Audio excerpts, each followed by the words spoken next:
மே மாதம் 10ஆம் தேதி பாஸ்கா 6ஆம் வாரம் ஞாயிற்றுக்கிழமை. அன்புக்குரியவர்களே, பணக்கார வீடு ஒன்று, அந்த வீட்டின் வெளி வராண்டா பகுதியில் தொங்கிக் கொண்டிருந்த ஒரு கூட்டில் கிளி ஒன்று விதவிதமான பழங்களையும் கொட்டைகளையும் தின்று கொண்டிருந்தது. அப்பொழுது அருகில் இருந்த காட்டிலிருந்து வந்த ஒரு கிளி வீட்டின் எதிரே இருந்த மரக்கிளையில் அமர்ந்தது. காட்டுக்கிளி கூண்டுக்கிளியை சிறிது நேரம் பார்த்து கொண்டிருந்தது.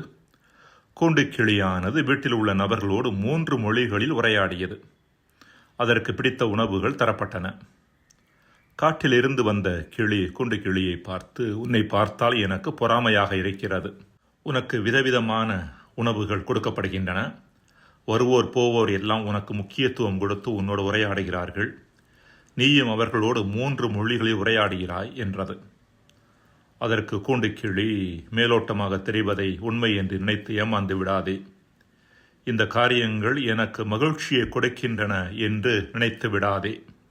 என்னை குறுக்கிக் கொண்டு அற்பத்தனமான வாழ்வு நான் வாழ்ந்து கொண்டிருக்கிறேன். மனிதர்களது மொழியை நான் பேசுவதற்காக பல முறை சூடு வாங்கி இருக்கின்றேன். பறக்கக்கூடாது என்பதற்காக என் சிறகுகள் வெட்டப்பட்டு இருக்கின்றன. சுதந்திரத்தை இழந்து கூண்டுக்குள் சிக்கிய வாழ்வு எனது வாழ்வு. நீயோ எல்லைகள் ஏதுமின்றி நம் இனத்தின் இயல்புக்கு ஏற்ப பறந்து திரிந்து வாழ்வை நிறைவாக வாழ்கிறாய்.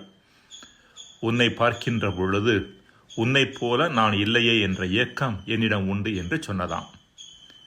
இன்று பல மனிதர்கள் வசதி, பொருளாதாரம், குறுகிய எண்ணங்கள், அகந்தை, ஆணவம் போன்ற பல்வேறு கூண்டுகளுக்குள் சிக்கிக்கொண்டு தங்களது ஆன்மாவின் அடிப்படை தன்மையாகிய சுதந்திரத்தையும் எல்லையற்ற தன்மையையும் இழந்து நிற்கின்றனர். அத்தகைய அவலம் நமது வாழ்க்கையில் நடந்தேறாமல் இருக்க இறைவனிடம் இன்றைய நாளில் சிறப்பாக மன்றாடுவோம். முதல் வாசகம் திருத்துதர் பணிகள் நூலில் இருந்து வாசகம். அதிகாரம் 8, இறைவசனங்கள் 5 முதல் 8 முடிய மற்றும் 14 முதல் 17 முடிய. அந்நாட்களில் பிலிப்பு சமாரியா நகர் சென்று அங்குள்ள மக்களுக்கு மெசியாவை பற்றி அறிவித்தார். பிலிப்பு சொன்னவற்றை கேட்டும் அவர் செய்த அரும் அடையாளங்களை கண்டும் வந்த திரளான மக்கள் ஒரு மனத்தோடு அவருக்கு செவிசாய்த்தனர். ஏனெனில் பலரை பிடித்திருந்த தீய ஆவிகள் அவர்களிடமிருந்து உரத்த குரலுடன் கூச்சலிட்டு கொண்டே வெளியேறின. முடக்குவாதமுற்றோர், கால் ஊனமுற்றோர் பலரும் குணம் பெற்றனர். இதனால் அந்நகரில் பெரும் மகிழ்ச்சி உண்டாயிற்று. சமாரியர் கடவுளின் வார்த்தையை ஏற்றுக்கொண்டனர் என்பதை எருசலேமில் உள்ள திருத்தூதர்கள் கேள்விப்பட்டு பேதுருவையும் யோவானையும் அவர்களிடம் அனுப்பி வைத்தார்கள். அவர்கள் சென்று சமாரியர் தூய ஆவியால் ஆட்கொள்ளப்படுமாறு இறைவனிடம் வேண்டினார்கள். ஏனெனில் அதுவரை அவர்களுள் யாருக்கும் தூய ஆவி அருளப்படவில்லை. ஆண்டவராகிய இயேசுவின் பெயரால் அவர்கள் திருமுழுக்கு மட்டுமே பெற்றிருந்தார்கள். பின்பு பேதுருவும் யோவானும் தங்கள் கைகளை அவர்கள் மீது வைக்கவே அவர்கள் தூய ஆவியை பெற்றார்கள். ஆண்டவரின் அருள்வாக்கு. இறைவா, உமக்கு நன்றி.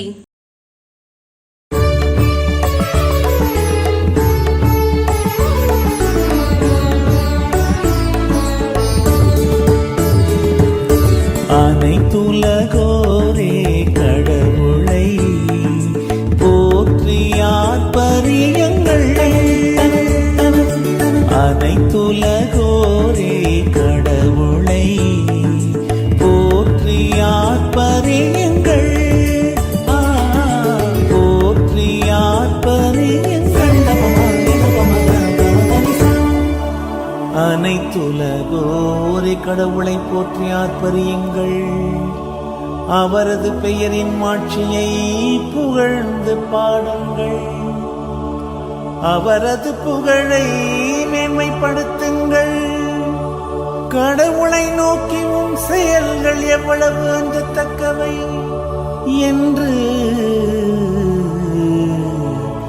சொல்லுங்கள்.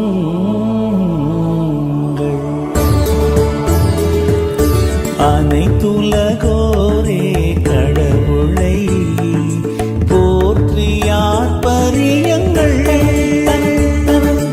அனைத்துலகோரே கடவுளை போற்றியார் பரியங்கள். போற்றியார் பரியங்கள்.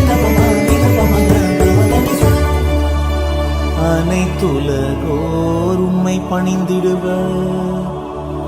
அவர்கள் உம் புகழ் பாடிடுவர். உம் பெயரை புகழ்ந்து பாடிடுவர் என்று சொல்லுங்கள். வாரீர் கடவுளின் செயல்களை பாரீர்.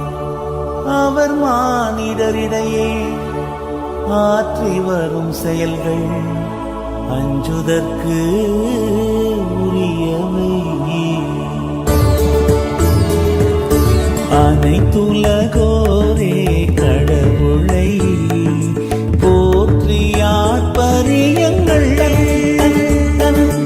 அனைத்துலகோரே கடவுளை போற்றி ஆர்ப்பரியுங்கள்.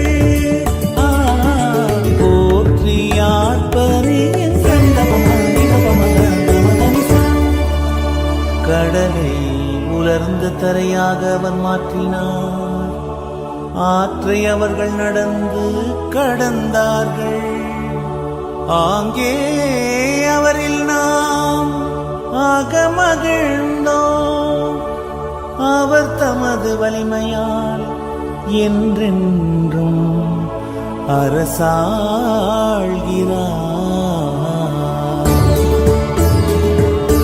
அனைத்துலகோரே கடவுளை போற்றி ஆர்ப்பரியுங்கள். அனைத்துலகோரே கடவுளை போற்றி ஆர்ப்பரியுங்கள். போற்றி ஆர்ப்பரியுங்கள். கடவுளுக்கு அஞ்சி நடப்போரே அனைவரும் வாரீர் கேளீர். அவர் எனக்கு செய்ததனை எடுத்துரைப்பேன்.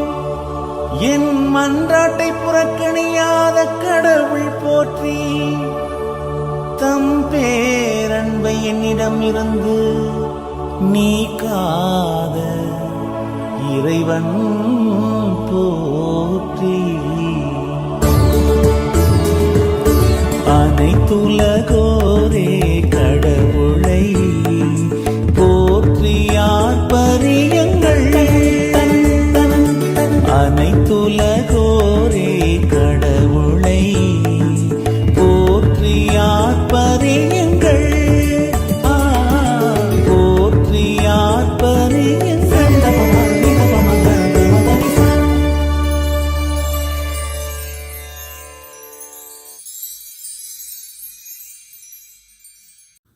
இரண்டாம் வாசகம்.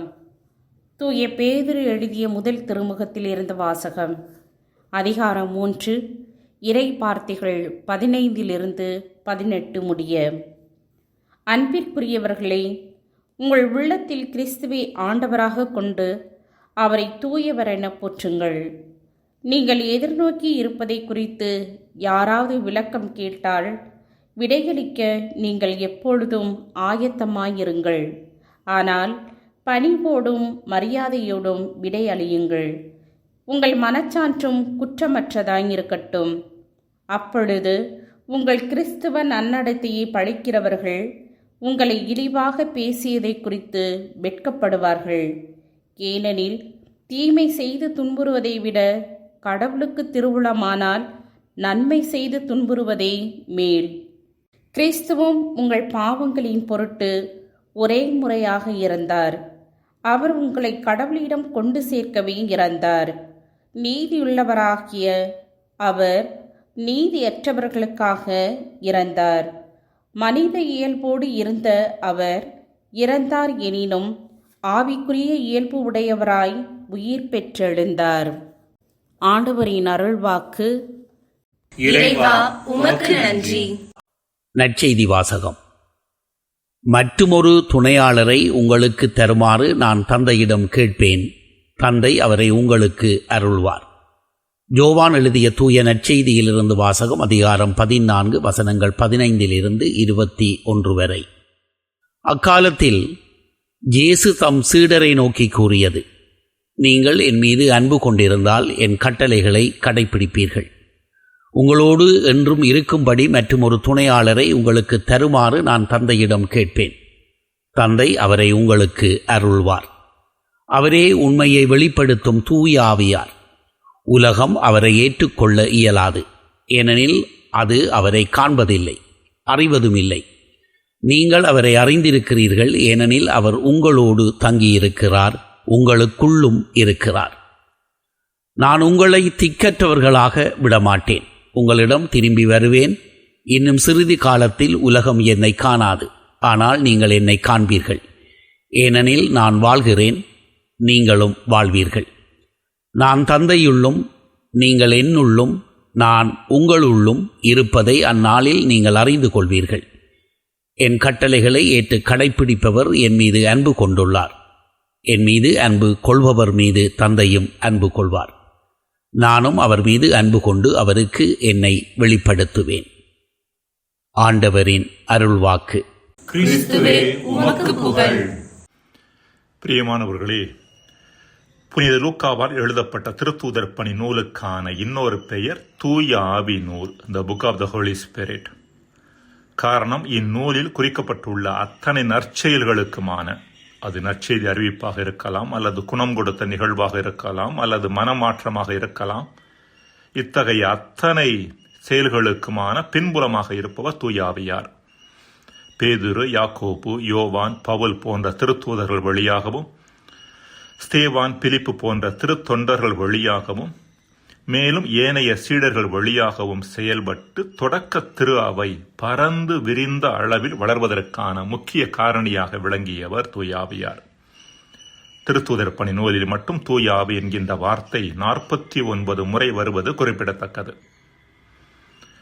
திருத்தூதர் பணி நூலின்படி தூய ஆவியாரின் முக்கியமான செயல்பாடு, தொடக்க கிறிஸ்தவர்கள் தங்களுக்கு என கொண்டிருந்த எல்லைகளை கொஞ்சம் கொஞ்சமாக உடைத்து கிறிஸ்துவின் செய்தியை பரவலாக்கம் செய்ய அவர்களை உந்தி தள்ளியது.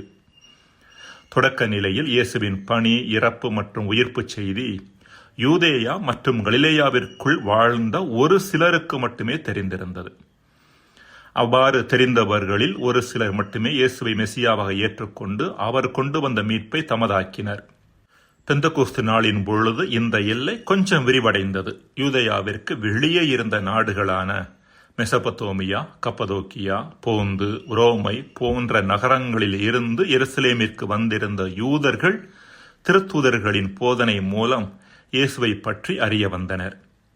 எனினும் கிறிஸ்தவம் இன்னும் யூத எல்லைகளை தாண்டி செல்லவில்லை என்பது குறிப்பிடத்தக்கது. தூய ஆவியின் தூண்டுதலால் இயேசுவை பற்றிய செய்தி அடுத்த கட்ட நிலைக்கு கடந்து சென்றதை குறித்து பேசுவதே இன்றைய முதல் வாசகம். யூதர் அல்லாத சமாரியர்கள் மத்தியில் இயேசுவின் மீட்பின் செய்தி பரவ ஆரம்பித்தது. திருத்தொண்டரான பிலிப்பு யூத எல்லைகளை கடந்து சமாரியா நகருக்கு சென்று அங்கு இயேசுவை பற்றி அறிவித்தார். தொடர்ந்து பேதுருவும் யோவானும் அந்நகருக்கு சென்று அங்கே இருந்த சமாரியர்கள் மீது கைகளை விரித்து மன்றாடி தூய ஆவியை கொடையாக வழங்கினர். இயேசுவை பற்றிய செய்தியின் இன்னும் அடுத்த கட்ட பரவலாக்கம் புனித பவுல் வழியாக பிற இனத்தாரை சென்றடைந்தது என்பது நாம் அறிந்ததே.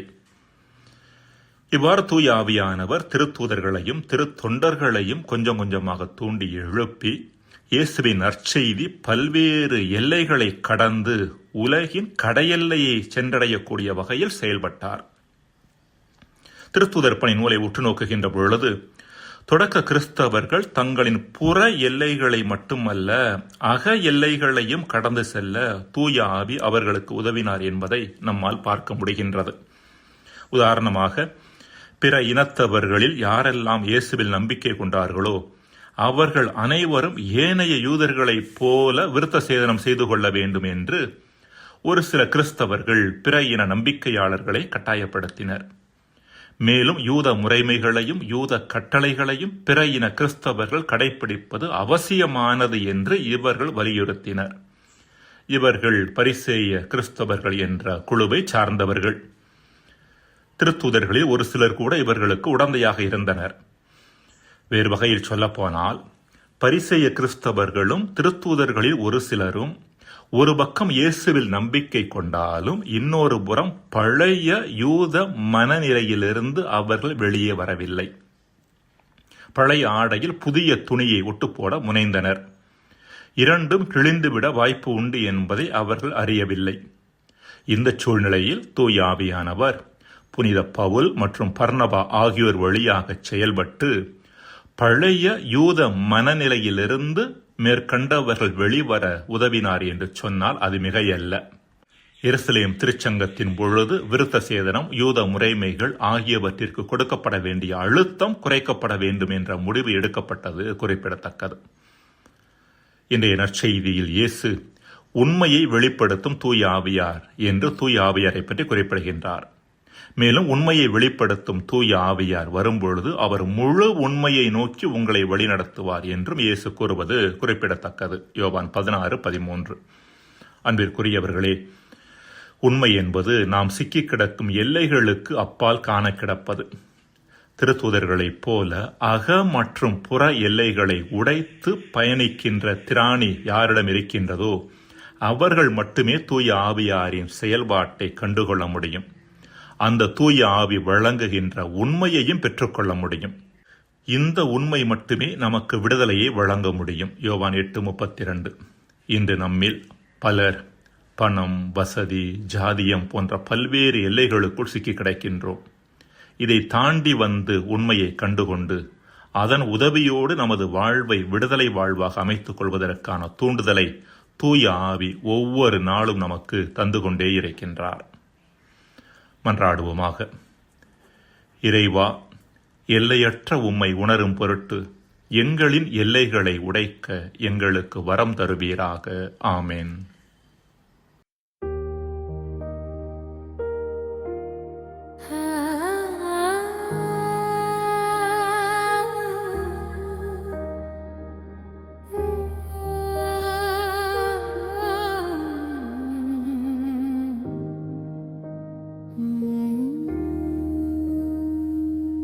ஆவியால் நடத்தும் ஆண்டவரே, அன்பினில் எம்மை நிலை நிறுத்துமே.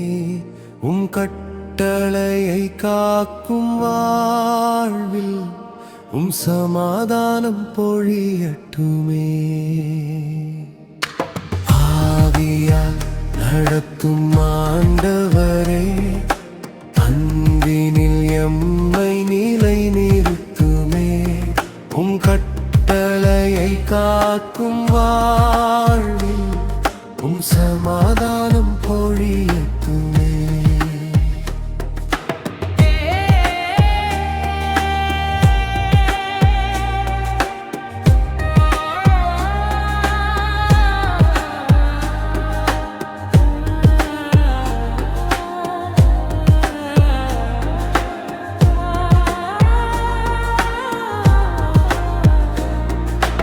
எந்நேரமும் இறைவனை துதிப்போம், எம் இதயத்தை கடவுளால் நிரப்புவோம். எதிர்நோக்கின் கேள்விகளுக்கு மென்மையோடும் பதில் சொல்லிடுவோம். மனசாட்சியின் குரல் கேட்போம், நன்மையின் பாதையில் நடந்திடுவோம். துன்பம் வந்தாலும் அஞ்சிடாமல் இறை சித்தத்தில் நிலைத்திருப்போம். ஆவியார் நடத்தும் ஆண்டவரே, அன்பினில் எம்மை நிலை நிறுத்துமே. உம் கட்டளையை காக்கும் வாழ்வில் உம் சமாதானம் பொழியட்டுமே.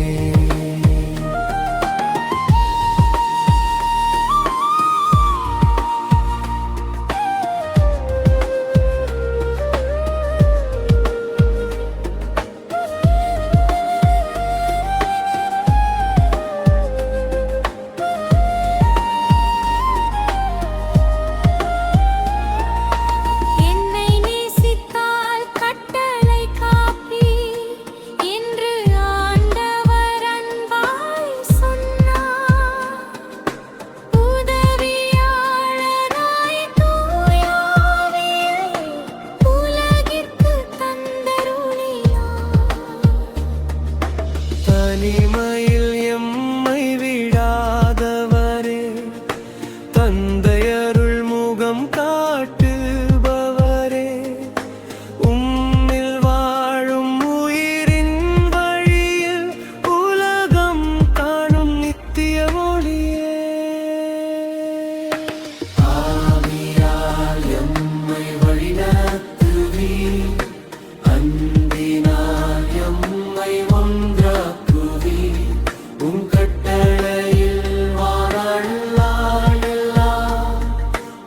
உம்மோடு நாங்கள் நடப்போமே. ஆவியால் நடத்தும் ஆண்டவரே, நீரை நிறுத்துமே. உம் கட்டளையை காக்கும் வாழ்வில் உம் சமாதானம் பொழியட்டுமே. உம் சமாதானம் பொழியட்டுமே.